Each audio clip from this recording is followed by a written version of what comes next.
Okay. So today we're going deep on something that I think is super relevant to anyone who's, like constantly learning and growing. Yeah. And that's the connection between how you see your own academic abilities and how well you actually perform academically. Hmm. We've got some really cool research to dig into here. The main source is a huge meta-analysis. Wow. Like we're talking 68 longitudinal studies all combine to try to understand this link between like your self-perception and your actual achievement. That's a lot of data. It is, it is. And our mission today is to pull out those golden nuggets, those key insights that can really help you make sense of your own learning experiences. Absolutely. And at the heart of it all is this concept of academic self-concept. Right. What does that actually mean for like you as a learner? Yeah. It's basically the belief you hold about your own competence in academic areas. Okay. And it's not just like a general feeling of confidence or anything. It's specifically how you see your abilities in those subjects, those school-related things. So think about it this way. Do you think you're good at picking up new science concepts? Mm-hmm. Are you confident when you're faced with a tough math problem? Right. That's what we're talking about when we say academic self-concept. So it can be subject specific or it can be your overall like sense of how you are as a student. Exactly. And it's important to make that distinction because, the research does. Yeah. We're not talking about self-efficacy here, which is more about your confidence in completing a specific task. Mm-hmm. Like finishing that paper that's due next week. Okay. And it's definitely not the same as general self-esteem, which is that broader sense of self-worth, Yeah. As a person. Right. Like how much you value yourself overall. Yeah, exactly. So today, we're really zeroing in on those academic beliefs you have about yourself as a learner. Cool. So we've defined what academic self-concept is. Now, the big question is, how does it relate to achievement? Right, because researchers have been wrestling with this for decades, It's kind of a chicken or the egg scenario. Oh, yeah, for sure. Does believing you're naturally good at history actually lead to getting better grades in history? Mm-hmm. Or does acing those history tests make you think you're a history whiz? I see what you mean, like which one comes first. Exactly. Or is it a bit of both, Probably a bit of both, right? Right, and that's where these different models come in. Okay, tell me more about those. So since the 1970s, there have been three main ideas or models to explain this dynamic. Okay. The first one is the self-enhancement model. And it basically says that your academic self-concept is the driving force. So if you believe in your abilities, that belief will kind of like push you toward doing better. Yeah, you got it. Okay, what about the second model? So the second one is called the skill development model, and it kind of flips that idea on its head. Okay. It proposes that your actual achievements Yeah. are what builds your self-concept. So like you do well and that success boosts your confidence. Precisely. And then we have the reciprocal effects model, or REM. REM. Yeah. And this one is what your sources really strongly support. Okay, so what does that one say? So think of this as the two-way street explanation. Okay, I like that. It says that your beliefs about your academic abilities influence your later achievements. Oh. But at the same time, your past achievements also contribute to shaping your future academic self-concept. Gotcha. So it's like a constant back and forth. It's a dynamic, ongoing interaction. Okay, so after looking at all that data from 68 studies, Right. what did this meta-analysis actually find? Like, what's the main takeaway for our listeners? Well, the biggest finding was that the reciprocal effects model really holds up. Okay, so that back and forth thing. Yeah, the evidence strongly suggests that over time, how well you do academically really does affect how you see your academic abilities. Okay, that makes sense. But just as important, how you see your academic abilities also plays a role in shaping how well you'll do in the future. It's like a feedback loop. It is a continuous feedback loop.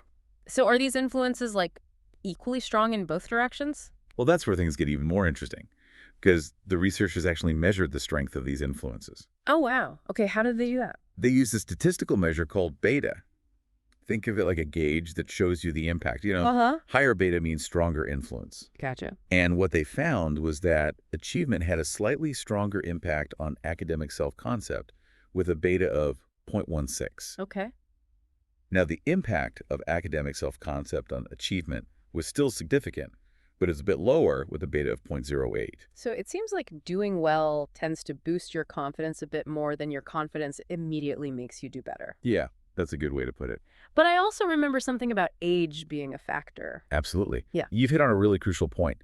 This relationship between academic self-concept and achievement isn't set in stone. Okay. It actually changes as you get older. Interesting. So how does it change? Well, for younger students, in childhood, the impact of their achievements on their self-concept is much more noticeable. Like if a kid does well in reading early on, they're more likely to see themselves as a good reader. Exactly. Mm. Those early successes or even setbacks in elementary school can really shape how a child sees themselves as a student. That makes a lot of sense. But then as you move into adolescence, things start to shift. Okay. In what way? The influence of your academic self-concept on your achievement actually becomes stronger.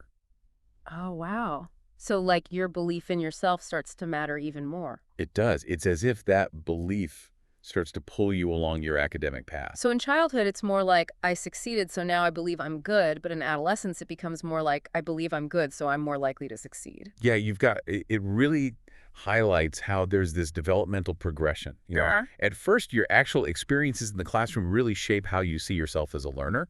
Mhm. But as you mature, your own beliefs and perceptions start to play a much bigger role. That's pretty cool. It is, and it's not just age that matters. The researchers also looked at whether a student was a high achiever, a medium achiever, or a low achiever. And did that make a difference? It did. They found that for students who are generally struggling academically, the influence of academic self-concept on achievement is weaker. You'd think those students would benefit the most from having a strong belief in themselves. You would think so, Right. right? It's a really important point to consider, and it might be that for these students, those real challenges they're facing kind of overshadow the positive impact of self-belief alone. Yeah, I guess it's not a magic solution. Exactly. But it doesn't mean that self-belief isn't important for them. It's just that its direct power to immediately boost achievement might be a bit less pronounced. That makes sense. And the way achievement was measured also played a role. Oh, right, like standardized tests versus grades. Exactly. And what did they find there? Well, they found that standardized tests had a weaker link to academic self-concept compared to grades and teacher ratings. So why do you think that is? Well, standardized tests can feel kind of impersonal. Yeah, I get that. You take the test, you get a score, but it might not feel connected to your day-to-day effort in the classroom. Whereas grades and teacher ratings, Yeah, those take into account things like your effort, your participation, your overall engagement with the material. And those aspects are much more closely tied to your motivation and your beliefs about yourself as a student. okay, so it's like grades are more holistic. Exactly. And that's why they show a stronger connection to your academic self-concept. Cool. So we've talked a lot about the research now. How can our listeners actually apply this to their own lives? Right, because this isn't just some abstract academic theory. Oh, definitely not. Understanding this reciprocal relationship can be incredibly valuable. It highlights that your learning journey isn't solely determined by some fixed level of talent or just putting in hours of work in isolation. So what does matter? Your beliefs about your potential as a learner, those can actually create a really powerful upward spiral. Okay, I like where this is going. When you experience successes, no matter how big or small, it strengthens your confidence in your abilities. And that increased confidence then motivates you to take on even more challenging tasks, which leads to even greater success down the line. Okay, so it's like success breeds more success. Exactly. But of course, the opposite can also happen.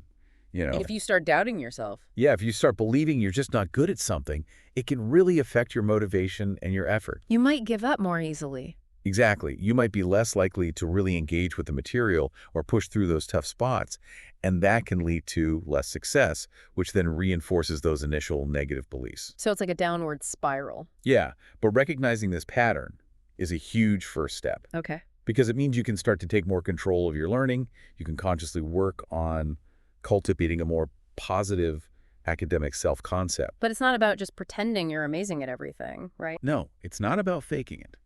It's about honestly acknowledging your strengths, celebrating your progress, and reframing setbacks as opportunities for growth. It's more about fostering a growth mindset. Yes, exactly. Understanding that your abilities aren't fixed, but can be developed with dedication and effort. And knowing that your beliefs can really shape your outcomes. That gives you a sense of agency in your own learning journey. That's really powerful. It is. So what's one concrete action our listener could take this week to strengthen that positive feedback loop between their beliefs and their achievements? That's a great question.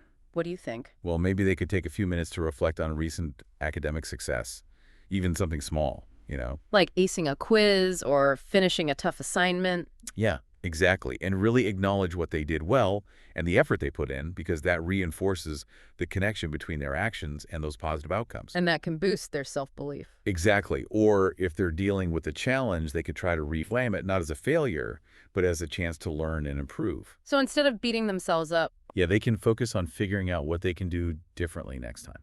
I love that. It shifts the focus from negative self-judgment to a more growth-oriented mindset. This whole deep dive has given me a lot to think about, especially that shift we talked about from achievements having a bigger impact on self-concept in childhood to a more balanced reciprocal relationship in adolescence. Yeah, it's fascinating, right? It really shows how different factors come into play at different stages of development. It does. Those early educational experiences are super important for building that initial foundation of self-belief. Right. But then as you get older, your own internal beliefs and perceptions become more and more crucial for your academic success. So to wrap things up, what's that final thought-provoking question? You mentioned something for our listeners to ponder. Okay, so considering the shift, from a stronger influence of skill development early on to a more balanced reciprocal influence later, what does that mean for how we approach learning and support students at different ages? That's a good one. Should we be focusing more on creating those positive achievement experiences in early education to build that strong foundation of self-belief? And then how can we help teenagers recognize and use the power of their own self-concept to keep learning and reach their full potential? These are definitely some really valuable things to think about as you continue your own learning journey. Absolutely. Thanks so much for diving deep with me today. It was my pleasure. And to all our listeners out there, keep learning, keep growing, and keep believing in yourselves because your academic journey is far from over. Couldn't have said it better myself. That's it for this deep dive. We'll catch you next time. See you then. Bye.